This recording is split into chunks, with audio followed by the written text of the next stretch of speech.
Well. Happy New Year, everybody. Welcome to 2026. Did you know, and you probably will know by the end of the year, that this marks 10 years since the Universal started? And also 10 years since I started doing analytical content. Anyways, today I decided to bring a slice of 2017 after I had a look back at some of the interviews for Series 10, especially for those for the first episode, the pilot, and how they described the episode as being a new pilot episode for the show. This got me thinking, what if we judged the pilot itself as a pilot episode? What if we only saw this episode as episode 1 of a brand new series? Would it work to bring people in, or could it drive people away? Well, let's find out.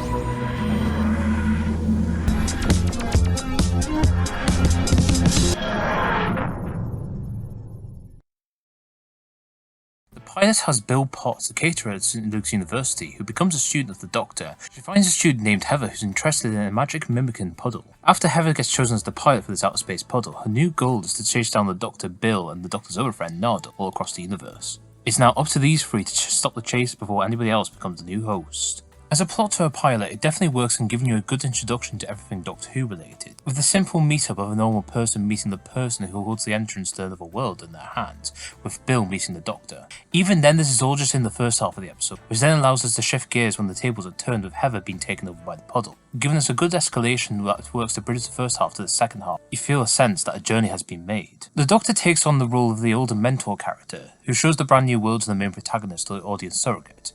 The best examples to compare himself to would be Giles from Buffy, Cutter from Primeval, and Gaius from Merlin. I can definitely say that this really works in the context of a pilot episode, as you go through the first half of the episode knowing that he has this big secret he's hiding from Bill, which by watching more, you're eagerly just waiting to find out exactly what it is. When you get to the second half, when he reveals the secret, you get enough from his dialogue that you get an understanding of what it is and what you can expect in future episodes. I also like the element of him being a lecturer in this university, allowing this episode to be like a first lesson at the beginning of term, and giving the episode an extra side to it. Like the second half is the first exam for Bill, the Doctor and Nardo being the examiner and vigilators. Bill feels a normal person dropped into the supernatural role, like Gwen Cooper, Mira Jackson, and just Who examples, but for non-Who, I'd say Willow Rosenberg from Buffy, Liz Parker from Roswell, and Abby Maitland from Primeval. You get a sense of her character early on, and she's the first one in the pre-titles, but you also get the montage sequence after the titles to show her everyday life, so by the point where you have the science fiction elements, if Heather's the puddle who starts chasing the crew, you finally get a bigger understanding of who Bill is by that point, so you want to keep watching her to go on this journey together with her.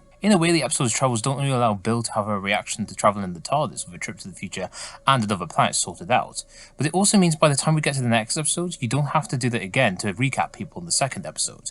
You can just watch her journey go from there.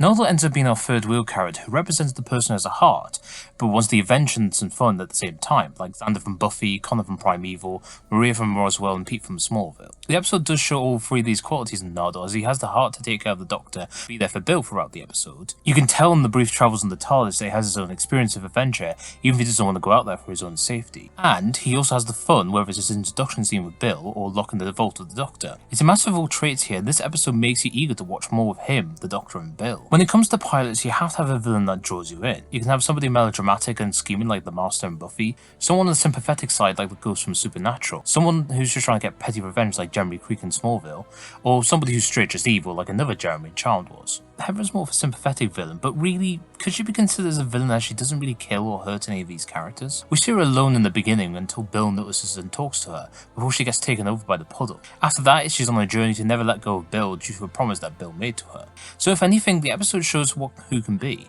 It's not just run away from monsters, it can be something as extraordinary as just saying goodbye to those who have to leave behind. Often with a pilot, you have an effective pre-titles that brings you into the adventure even before the titles have started. I think back to the vampire girl in the school, the drunken hero saving people before walking their way to battle his own demons, a meteor shower raining down on a normal small town, the Doctor's precision of war and petty crime on the same man's face, as memorable moments in just pre-title sequences alone. This pilot is no exception. In just 5 minutes alone, we have the introduction of the three regulars, with the sequence gradually and eventually having the Doctor be convinced that Bill should join his studies. As a pilot, you have to give people something to be intrigued by, to keep watching. And from this sequence alone, you can tell that the production team had its best foot forward to introduce those coming in for maybe just their first ever time. With a lot of pilots, you get some lines that end up standing out in the long run, some ones that you just find are just iconic. Los Angeles. You see it at night, and it shines. Do you believe a man can fly?